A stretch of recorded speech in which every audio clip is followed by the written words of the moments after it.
estamos en Palabra. Muy buenas tardes tengan todos ustedes allá en sus casas. Este programa va a estar muy interesante. Les diré por qué. Vamos a leer poemas de un poeta mayor, en todo el sentido de la palabra, un poeta mayor, que es Eliot. T.S. Eliot, Thomas Sterne Eliot. Y vamos a empezar. Enseguida les voy a decir qué más va a pasar en este programa.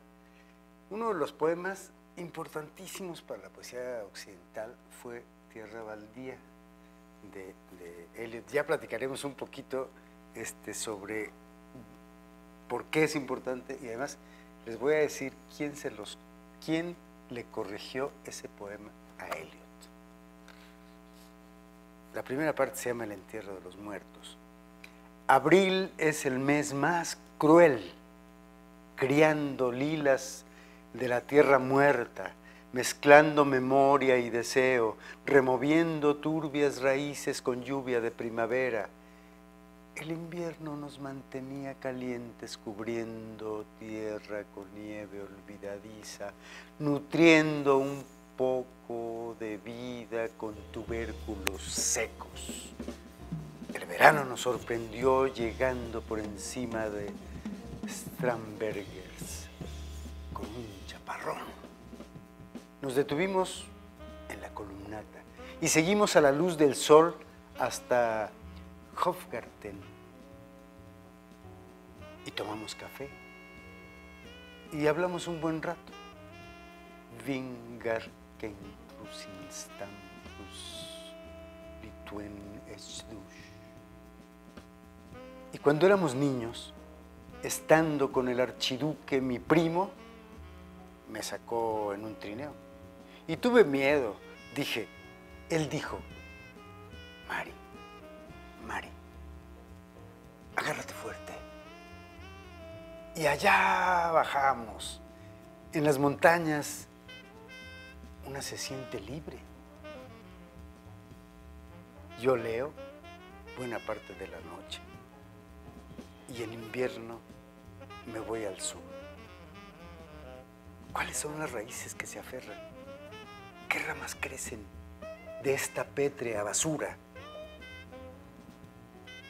Hijo de hombre, no lo puedes decir ni adivinar, pues conoces solo un montón de imágenes rotas en la que da el sol. Y el árbol muerto no da cobijo, ni el grillo da alivio, ni la piedra seca da ruido al agua de agua. Solo hay sombra bajo esta roca roja. Entra bajo la sombra de esta roca roja y te enseñaré algo diferente, tanto de tu sombra por la mañana caminando tras de ti, como de tu sombra por la tarde subiendo a tu encuentro. Te enseñaré el miedo en un puñado de polvo. ¡Qué cosa! Óscar, ¿cómo te va? Bien, buenas tardes. ¿Cómo ha ido todo? Aquí estamos, todo bien. Muy bien, pues, ¿qué tal ese poema de Eliot? Muy grande. No. Es un fragmento de la primera parte que se llama El entierro de los muertos. Y bueno, está compuesto por, si mal no recuerdo, 5 o 6 partes. Es un gran poema. Se ha dicho que es uno de los, por 5 partes, se ha dicho que es uno de los poemas más vigorosos de la poesía occidental, ¿no? Y Valverde aquí en esta traducción, porque es de la traducción de José María Valverde, habla un poco, diserta por qué ese desasosiego histórico, ¿no? Que es histórico entre guerras, ¿no?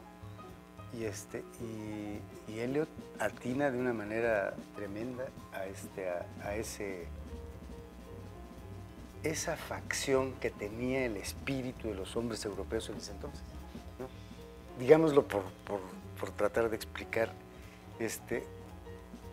¿quién es Eliot? Hay que ver, es un poeta norteamericano, ¿no?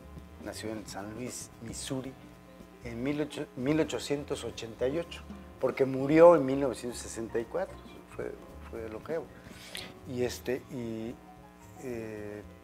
Creo que su poesía además se da a conocer con este poema, y con este poema crece su fama, digamos, ¿no? Y es leído y muy celebrado. Conoció a Joyce, obviamente es Rapado, el Maglio Fabro se lo dedica a él el poema Tierra Baldía. Y creo que aquí hay unos datos, esos datos duros que de pronto estudió en Estados Unidos alguna vez conoció a Bertrand Russell, fue su alumno, y Bertrand Russell dijo que era el mejor de sus alumnos, ¿no?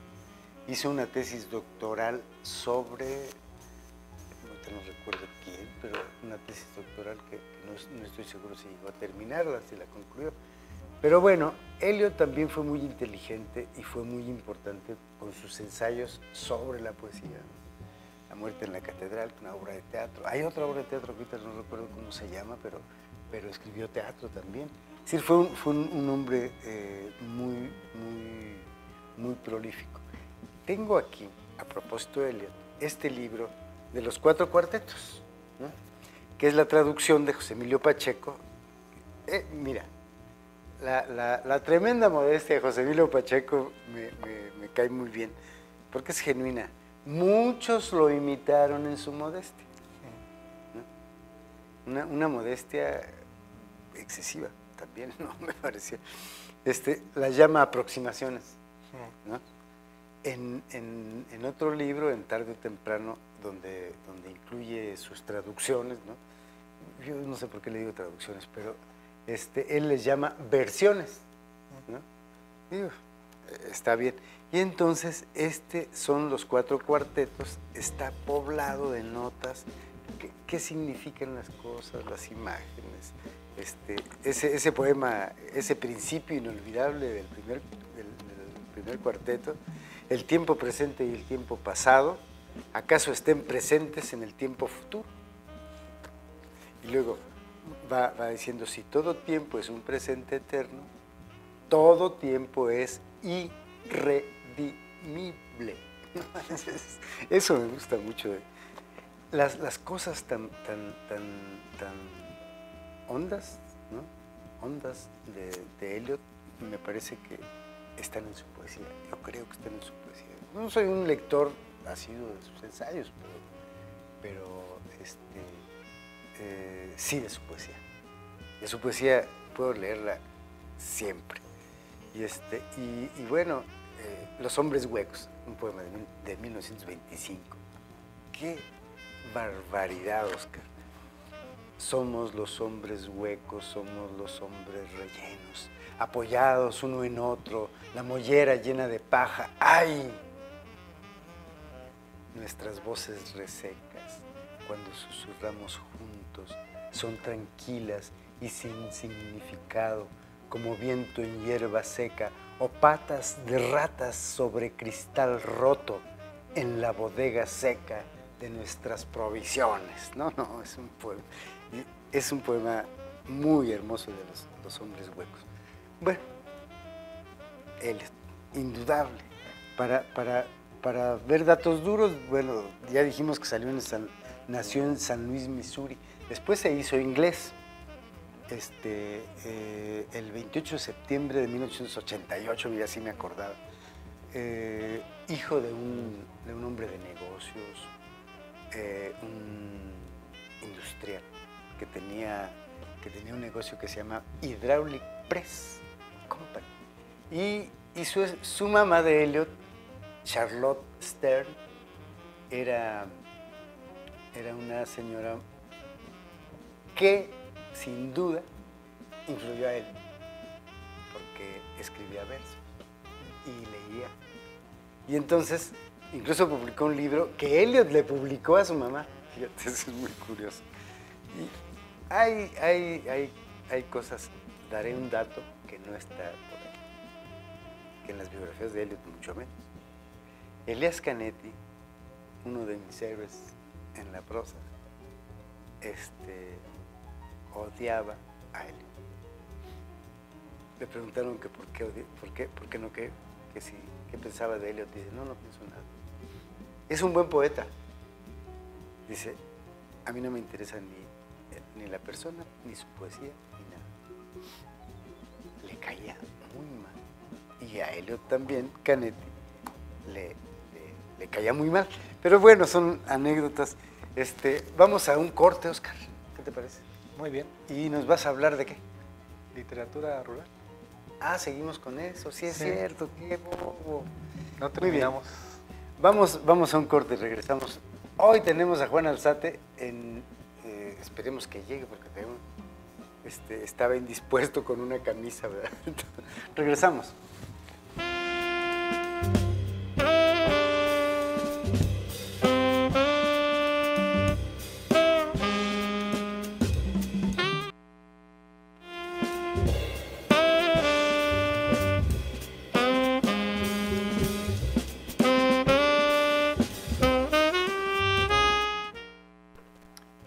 Ya estamos de regreso. Oscar, pues íbamos a platicar. De verdad, y nos quedamos. Ya nos avisaron que sí. A ver, les explico rápidamente. Juan Alzate es nuestro colaborador en De Palabra Imparable. Una vez al mes hablará de música. Entonces, estoy muy contento que además, bueno, oigan la música de fondo. Es Juan, ¿no? Bueno, tenemos temas pendientes, Oscar. Exacto. Un día grabamos un programa que no salió y ahí hablábamos de esto. Así es. Palabras al aire. Exacto. Bueno, de literatura rural, ¿verdad? Así es. Ok. Y abro con esto de que lo rural tiene como mala nota. Es usado en la ciudad como un adjetivo negativo. Y pues me llama la atención porque yo creo que las novelas más importantes del siglo pasado se escribieron en torno al campo. Pensemos en Rulfo, en Arreola. Y ¿qué hay antecedentes en el 19? La vida de las montañas, Altamirano, ¿no? También un poco. Claro, y pensemos también en la novela norteamericana, el Faulkner. Claro. Y todo ese mundo que todavía está, que es un mundo comunitario, está lleno de dramas comunitarios. El drama o la tragedia, lo que circula en la feria, o en Pedro Páramo, o en los cuentos del Llano en Llama, son tragedias no solo individuales, sino colectivas. Y ya la literatura un poco más hecha con la urbe ha sido una literatura de dramas personales, de monólogos, de un hombre solitario. Y pues la traje a colación porque es importante reivindicarla y releerlos, porque además de que esas novelas de las que hablé ahorita están magníficamente bien escritas, es también pertinente volver a ese español, a esa sintaxis, que es el español ranchero. Que es muy musical. Exacto, ¿no? Totalmente. Y muy rítmico. Muy rítmico. Y mire, y pasa, no nada más es mexicano, pasa también en el Perú. El sonido, la forma de hablar de la gente del pueblo tiene su poesía. Contaba un biógrafo de Vallejo que cuando llegó a Trujillo escuchó hablar a los pueblerinos y decían, nadie me va a creer cómo hablan aquí, van a pensar que estoy versificando. Ándale. Y Rulfo mismo declaraba en una entrevista que le hizo un belga que él no pudo dar con el tono del lenguaje ranchero, que él trató de apropiárselo y vertirlo. Dice, yo mismo no tenía el callo para imitar fielmente ese lenguaje ni esos giros. Lo que hice fue inventarme yo uno que pareciera. Y él citaba... Y acertó. Claro, total, es convincente, es convincente. Y decía, por ejemplo, que la gente decía, cuando preguntaba para llegar a algún lugar, la gente le decía, para allá hace falta pisar mucha tierra. Ah, mira qué bonito eso. Exacto. O para decirle a alguien, a ti, es la falta de experiencia, ¿no? a ti te hace pisar, te hace falta pisar mucha tierra. Claro. Qué maravilla. Expresiones como esas cautivaban muchísimo a Rulfo. Y yo es importante volver a esa literatura y reivindicar lo rural. Te platicaba en ese programa que se echó a perder que para menospreciar la escuela en la que estaba le decían Escuela Rural de Bellas Artes. Ah, en la que tú estudiaste. Exacto. Los de la capital. Exacto, Los capitalinos. Los capitalinos cuando llegaron dijeron, oye, pues esta es la escuela rural. Y he notado que sí, más ese aparente atraso en el que creen el mundo rural es más propio de la gente de la urbe. Claro. Pero no entienden que también la riqueza, porque no la han vivido, porque la conocen por los dibujitos de sus libros de texto, toda la poesía que circula en el campo. Yo recuerdo hace 4 o 5 programas que decías, pues es que en mi tierra el cielo era muy grande. Yo fui un niño feliz. Y no es que fuera grande realmente, sino que se vea ya más grande, ¿no? Pues Efraín Bartolomé, el río que cruzaba cerca de... claro. O sea, todo eso nutre Y yo pienso en los compositores europeos, Brahms, que les encantaba el bosque, sí había una conexión con la naturaleza. Yo creo que más bien para mí lo patológico es olvidarla. Lo patológico es estas novelas saturadas de ciudad, de un exceso de presente. Creo que lo rural nos remite al origen. Pero habría que estudiar un poco y habría que observar por qué el mundo rural ha tenido tal desprestigio y tal menosprecio, ¿no? Ya en la realidad. Claro. Digamos, en la realidad el mundo rural es, ay, sí, mira, esos no saben nada, ¿no? Claro. Y bueno, vemos en los personajes de Rulfo, por ejemplo, aquellos que vienen de recibir la tierra, nos han dado la tierra. ¡Qué cuento, mano! Dice, pues ahí nos dieron unos tepetates, tierra agrietada, en fin. Y recuerdo mucho con qué desesperanza vuelven a casa esos dos personajes, y tan sabios, ¿no? Que además uno llevaba una gallina abajo del gabán caminando. ¿Y qué traes esa gallina?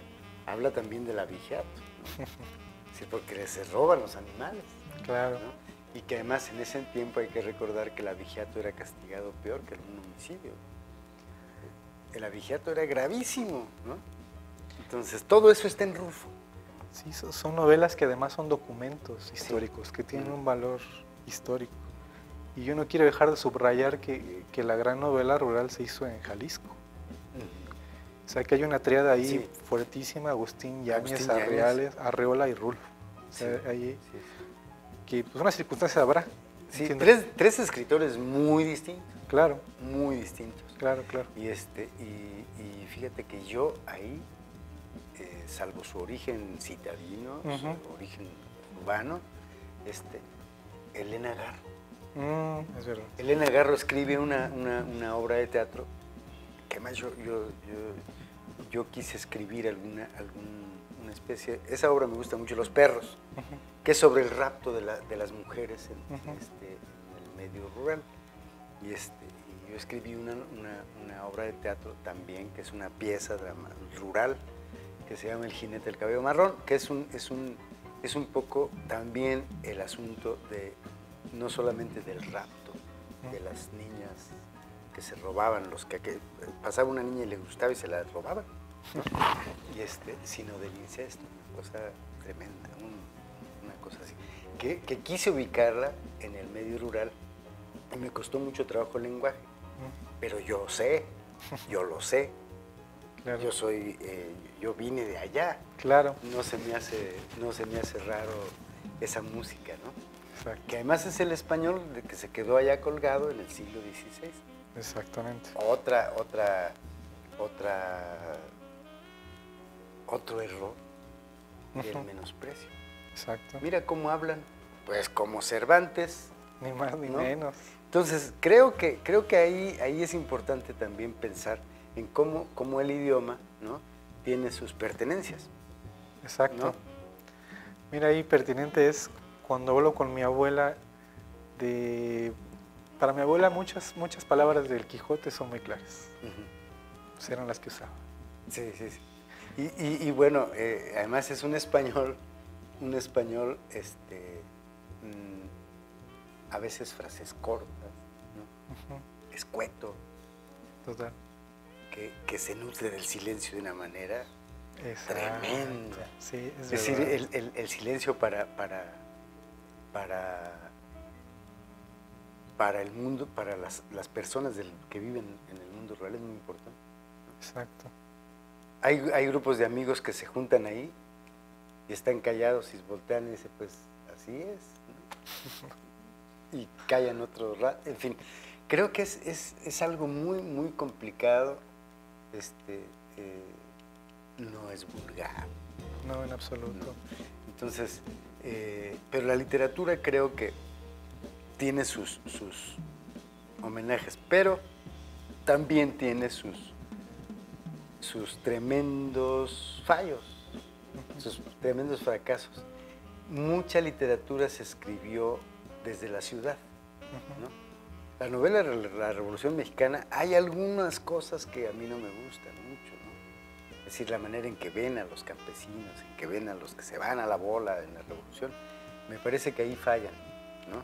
Les faltó ver un poco la idiosincrasia, la ignorancia, el analfabetismo, con más respeto, de ese mundo, ¿no?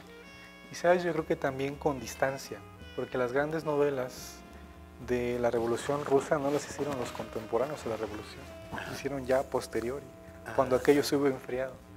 Yo creo que Rulfo y Arreola, aquello ya lo veían con más distancia, y estaban más sentados los hechos. Sí, sí. Además, pues de su habilidad como escritores. Pero sí es difícil hablar del presente. Creo que ahora en el presente, bueno, no me atrevería a hablar, no sé qué hay de novedades en la novela. Yo creo que ya los nuevos escritores piensan que ya no existe, ¿no? Pues ahora sí me estoy comiendo mi manzana, Oscar. Vamos a un corte y regresamos. Va a estar con nosotros Juan Alzate en su sección de música y hablaremos nada más y nada menos de Jan Garbarek. ¡Qué barbaridad! Vamos a un corte y regresamos.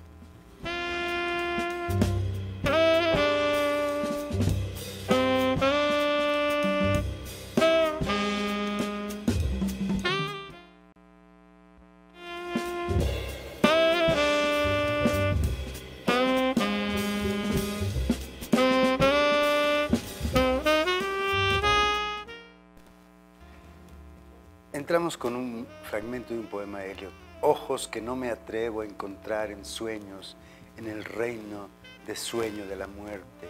Esos ojos no aparecen, ahí los ojos son luz del sol en una columna rota.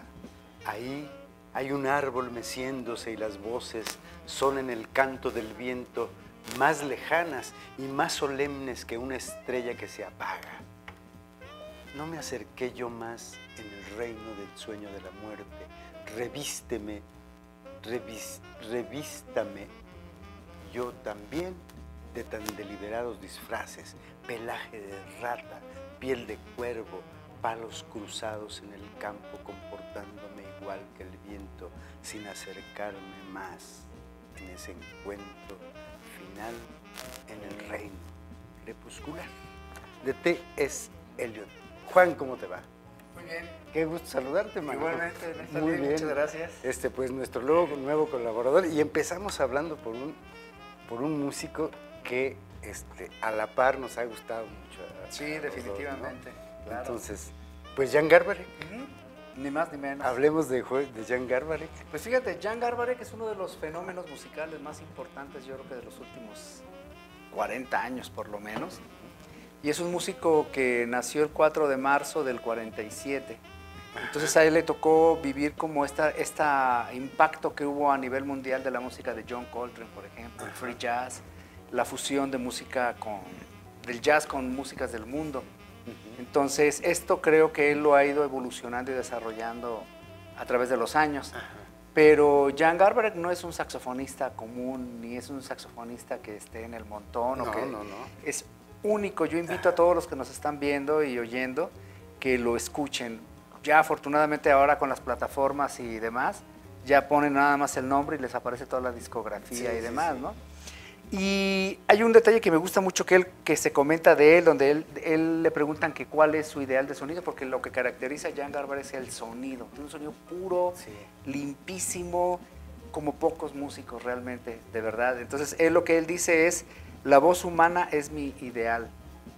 Ay, qué barbaridad. Ajá, y como pocos saxofonistas, él sí ha captado como esa sensación de la voz humana, de todo lo que está alrededor. Como que se ha nutrido, ha escuchado, entiende el aire, Juan. Ese es el detalle, exactamente. Entiende el aire.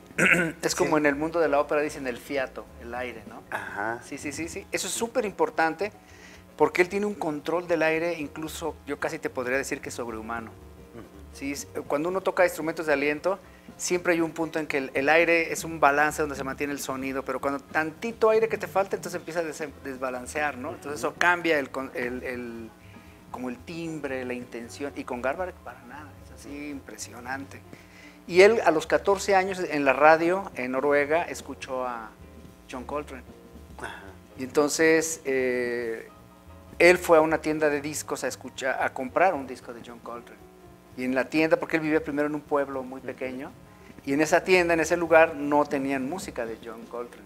Entonces, le dieron música como más tradicional, y hasta que él no se mudó a Oslo a los 16 años, es que él empezó como a escuchar más en forma a John Coltrane, que pues es la influencia de casi todos nosotros, ¿no? Y una cosa muy interesante, a los 16 años él ganó un concurso de aficionados al jazz.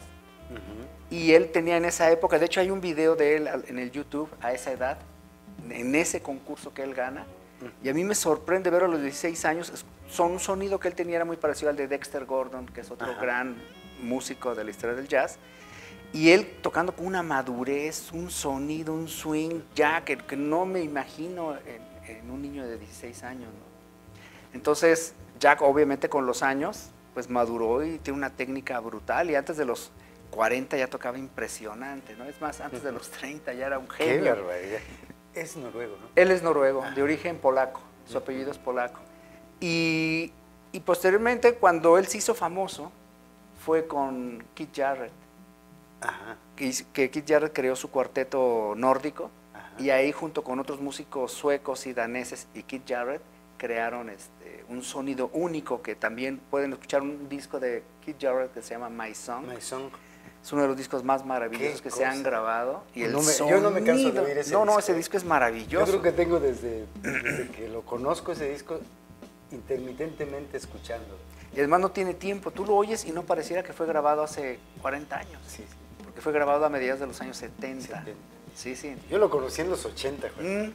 Qué cosa, man. No, un disco tremendo. Además, hay una sensualidad ahí muy bonita. Muy especial. Sí, claro. Y una suavidad y una tersura del piano de Keith Jarrett. No, claro. Y además un detalle muy interesante, Jan Garbarek es un improvisador nato. Todo lo que él hace está en función de la improvisación, pero además una improvisación lineal. No es como estos músicos que están ¿sí? Sino él sí va creando líneas horizontales clarísimas. Entonces creo que él sí, si uno cierra los ojos y no sabes qué es noruego, sí podrías imaginarte como un fiordo o como un paisaje nevado, muy bucólico. Muy interesante las imágenes que él propone. Sí, cómo no. Oficio. Oficio, bueno, eso es una de las maravillas. ¿No? Con el ensamble Hilliard. Hilliard, ajá, y luego eso lo hizo en el 93, creo, por ahí. Y causó un impacto tremendo, porque es la música renacentista, donde Jan Garbarek se agrega como una quinta voz. Como una quinta voz. Ajá, y va entre las voces, así, fluctuando. Pero el saxofón entre una coral ahí. Exacto, un cuarteto. Sí. Pero aquí lo interesante es que Jan Garbarek, todo lo que ustedes escuchan en ese disco es improvisado. Sí, o sea, no hay una línea, sino él va retomando los armónicos que resuenan de la armonía renacentista y sobre eso él va improvisando. Y lo que hace es genial, así, maravilloso. Sí. Y además es un gran disco ese. No, pues yo diría que casi todos los discos que él ha hecho son súper especiales. Pero ese es muy que además qué ingenioso, qué creativo. Sí. sí, sí, meterse ahí a las voces humanas, ¿no? Sí. ¿Qué tiene que ver con...? Bueno, el saxofón por sí mismo, por su construcción y la combinación de materiales, es de los instrumentos de aliento más parecido a la voz humana. Creo que por eso tiene ese encanto, ese rollo como terrenal, sensual, muy especial que tiene el sonido del saxofón. Y luego en manos de un maestro como él, no, pues esto es sublime, ¿no? Sí, sí, sí. A mí verdaderamente me tiene... Embelesado. Embelesado, sí, sí, sí. Y lo oigo con frecuencia, fíjate, a Jan Garbarek. Fíjate que yo tenía la idea de que Jan Garbarek era un ser como místico, porque toda su música suena como muy mística, y tengo la gran fortuna y la gran suerte de que con Garbarek compartimos el mismo patrocinador de boquillas, con las que tocamos el saxofón. Y entonces justamente al fabricante de las boquillas, que es muy amigo de Jan Garbarek, entonces incluso me permitió grabar un mensaje para Jan Garbarek, ¿sí? Entonces el detalle, yo le digo, oye tío, porque veníamos oyendo a Jan Garbarek en el carro, y le digo, oye tío, ¿realmente Jan Garbarek es místico? Porque tío Wane, que es el que hace estas boquillas, y no es comercial, pero es una persona mística. Él sí es una persona mística, él está mucho en el rollo del hinduismo y el budismo y esto, ¿no? Entonces él me dice, yo creí que también por su tipo de música, pero cuando le pregunto, oye, ¿por qué eres tan místico? Jan Garbarek le dice, yo no soy místico, para nada. Yo soy una persona normal y lo único que hago es expresarme como está, pero yo no soy místico. Pero yo creo que en el fondo sí lo es. Puede ser que no se dé cuenta. Sí, exactamente. Creo que esas eso es mejor. Bueno, afortunadamente, pero que queda el legado ahí en su música, ¿no? Fíjate que yo siempre he pensado que los artistas que de pronto siguen una ideología, una doctrina, una religión, tal, se acomodan, ¿no? Por no decir, hasta llegan a volverse siervos de las ideas, de las creencias, de todo eso, y su trabajo disminuye al seguir aquello, ¿no? Claro. Y creo que es mejor, decir, que parece místico y que puede ser místico, pero que no sea lo principal. Sí, pues, no es lo principal. Si no te lo estoy imponiendo.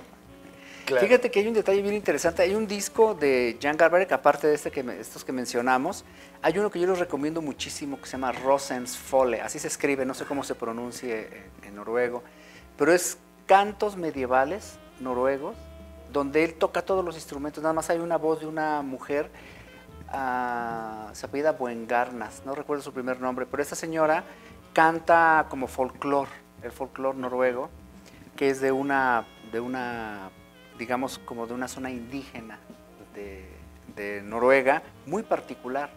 Y entonces ella tiene una voz fuera de serie. Entonces me gusta muchísimo cómo Jan Garbarek, al igual que con Officium y con el Hilliard Ensemble, cómo él empata el saxofón con la voz, pero además Garbarek toca todo lo que se oye ahí de sintetizadores, percusión, bajo, él lo toca. Él graba pista sobre pista, entonces crea unas texturas increíbles también.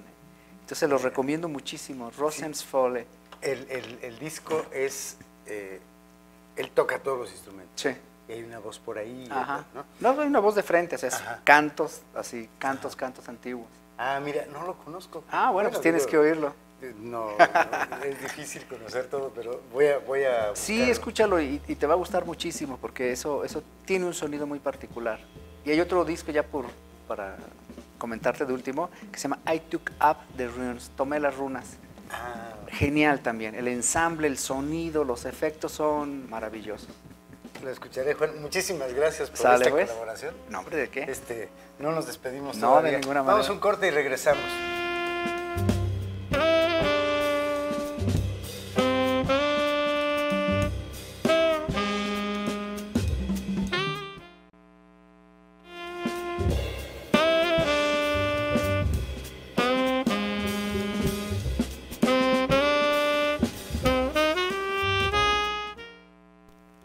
Ya estamos de regreso y bueno, antes de otra cosa, estoy con Juan Alzate y con Oscar Millán y les quiero hablar un poquito de un libro. Fíjate que esa es una relectura que me tiene... ¿Cómo la relecturas? O tú a veces te pasa que La oyes reescucha. una pieza y, digamos, la reescuchada Sí, claro. te da otras cosas. Y estoy con un libro, con una novela de Per Lagerkvist, que es un escritor sueco nacido por ahí en el 1888, me parece. A ver si no me falla la memoria, pero es interesantísimo cómo escribe un libro publicado en el 44, pero cómo lo escribe durante la Segunda Guerra Mundial. Pero el enano es el protagonista. Y además es el que cuenta la historia. Es un enano bufón de palacio, que la historia ocurre en el Renacimiento italiano. Entonces es un pícolo. y lo que estoy observando ahora en la relectura es la tremenda maldad. Ok. Me tiene cautivado la maldad de este personaje. Odia a todo mundo. Y los describe con una precisión inaudita. Impresionante. Todos son unos tales y esto, y no tiene caso lo que hacen y todo eso. Pero con mucho sustento. Ok. Eso es lo interesante. Entonces él es fiel al príncipe, fiel a la princesa. Y finalmente odia a la princesa porque él es el mensajero que le lleva las cartas a sus amantes, ¿no? Y él las lee. Es decir, no, es un demonio. Pero lo interesante es que tiene un espíritu bélico el personaje, el enano. Y hay una parte donde se está formalizando una guerra y él se emociona, pero muchísimo. Ok. Y lo interesante es cuándo fue publicada la novela, cuándo fue escrita. Y Lagerkvist, Ajá. Per Lagerkvist, el autor escribe esta historia un poquito copiando el espíritu bélico, malévolo, Ajá. de los nazis. Sí, me imagino. Sí, sí. Entonces, pero ubica en un espacio renacentista italiano, obviamente anónimo, pero lo interesante es cómo la maldad la maldad del enano logra aminorar un poco ante las preguntas que él conoce. Llega un artista, el maestro Bernardo, que está inspirado en Leonardo da Vinci. Anda. Entonces llega este hombre y el enano dice, ¿qué hace ese loco? ¿Qué hace ese loco mirando los pájaros en el cielo? ¿Qué hace ese loco viendo las cosas así, observándolas? Todos los días que va afuera trae flores. ¿Para qué trae flores? Y le impresiona porque un día el maestro Bernardo pide que le traigan un cadáver. Y van por él a la plaza de un tipo que habían colgado por ladrón, y le traen el cadáver por petición del príncipe, y traen el cadáver, y resulta que era un amigo del enano. Vaya. Y el enano está ahí, dice, qué asco, qué cosa, qué horrible somos por dentro. Pero no entiendo cómo este tipo lo ve con tanta fascinación. Y platican con el príncipe y yo le sirvo más vino, y están emocionados ante un cadáver. Entonces, poco a poco el enano se va cautivando con el arte. El enano es con un artista. Ok. ¿No? Y entonces llega el único ser humano con quien le apetece compartir Convivir. este espacio. Ajá. Es con el maestro Bernardo. Anda. Es decir, cómo le hace tantas preguntas. Y la inteligencia del enano es impresionante. Ok. Entonces, es una novela verdaderamente buena. Es decir, el enano es un malvado que mata a Josafat, su compañero de cuarto, por quedarse solo, otro enano. Lo estrangula porque él quiere quedarse solo, porque también es muy egocentrista, ¿no? Claro. Pero bueno, finge ser fiel al príncipe que le parece un pusilánime. Seguro. Entonces, bueno, es una visión impresionante la manera, pensemos a esas velocidades de otro autor noruego que es Nils Hansen, que en una novela que se llama Hambre también ocurre esa inteligencia en un pordiosero, ¿no? Entonces, en este enano que además no pierde ocasión para llevar a cabo sus planes malévolos, ¿no? Como la hija de la princesa que tiene muñequitas, le invita a jugar muñecas y tiene un gato y cuando se duerme la niña le corta la cabeza al gatero, ¿no? Terrible, terrible, terrible. Después mata a uno de los amantes de la princesa, en fin, indolente. Entonces, es una radiografía de la maldad, ¿no? Okay. Tenemos muchos prejuicios contra la maldad y yo creo que no hay que menospreciarla. No, hombre, para nada. La maldad profunda es quizá encarnada en este terrible personaje, maravilloso por otro lado, ¿no? Y una novela cautivadora de Park Lagerfeld. En casa se las recomiendo muchísimo. Y habrá que seguir leyendo a Lagerfeld porque tiene otra novela que se llama El Verdugo. Aquí viene una que se llama Barrabás. En fin, un gran novelista que poco se lee en México, ¿no? Entonces, pero bueno, pues... ¿Y cómo llegaste a él? Fíjate que alguna vez lo encontré en una librería, ahí en las librerías de Viejo, el 5 de mayo, ahí en México. Ajá. Y había escuchado de Lagerfeld a un amigo que había leído una novela, no es cierto, que había leído un libro que se llama Angustia. Debe ser muy malo, pero es un sueco. Y dice, no, es buenísimo. Y a partir de eso, un día me encontré este libro y lo compré. Y el Barrabás es otra obra maestra. Debe ser, sí. Y entonces leí El Enano y me gustó muchísimo. Y ahorita voy con otro que tengo por ahí. Okay. En una edición que no puede ser una buena traducción, pero finalmente, bueno, por lo menos se sueco. entiende. Sí. Y es un autor de verdad que hay que estoy redescubriendo, porque lo único que leí fue El Enano y me gustó, pero no me había gustado tanto como esta relectura. Fíjate. Hace muchas preguntas, es muy puntual, es muy armónico además en su pensamiento, es decir, atinadísimo. Se burla de los astrólogos que tiene ahí el príncipe, del viejo sabio, las reuniones de gente, dice, todos son unos hipócritas. Además, o sea, muy humano. Sí. Muy humano. Además, empieza la novela diciendo, mido 65 centímetros, ¿no? Es pelirrojo, tiene la cabeza un poquito grande. Ok. ¿Habías leído a Lagerfeld? No, para nada. Muy, muy, muy bueno, te lo recomiendo. Ya sé que Oscar siempre me hace recomendaciones, pero te recomiendo esta novela, Oscar. A buscarla. Y Juan, por supuesto, Sí, seguro. te la recomiendo. Pues, Garbarek, qué cosa. Pues mira, ¿Has oído a coincidente. Garbarek? Sí, por ustedes.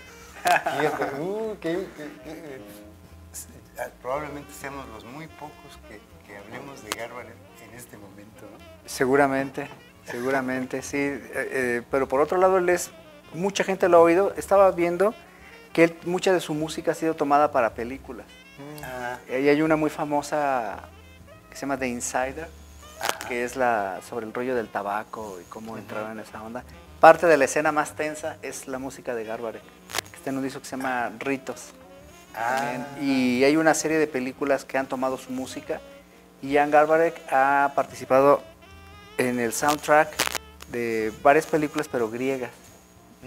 Elena, ahorita no recuerdo su apellido, que es una compositora griega, usa mucho a Garbarek para que interprete su música, que es específicamente para películas. Mira, Juan, nos vamos. Vámonos. Muchas gracias allá que nos atendieron en sus casas. Juan, nos vemos en un mes. Nos vemos en un mes. Oscar, nos vemos la siguiente semana. Así es. Y bueno, nos vemos la próxima semana aquí en De Palabra en Palabra. Me despido con unos versos de T.S. Eliot, Thomas Stern Eliot, poeta norteamericano, nacionalizado inglés. Porque no tengo esperanza de volver otra vez. Porque no tengo esperanza. Porque no tengo esperanza de volver, deseando el don de este hombre y la capacidad de aquel hombre. Ya no me esfuerzo por esforzarme hacia tales cosas.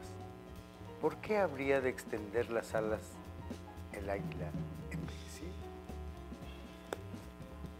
Recuerden, amigos, habrá que extender las alas, aunque sea con mucho esfuerzo, pero extenderlas. Yo soy Neftalí Coria.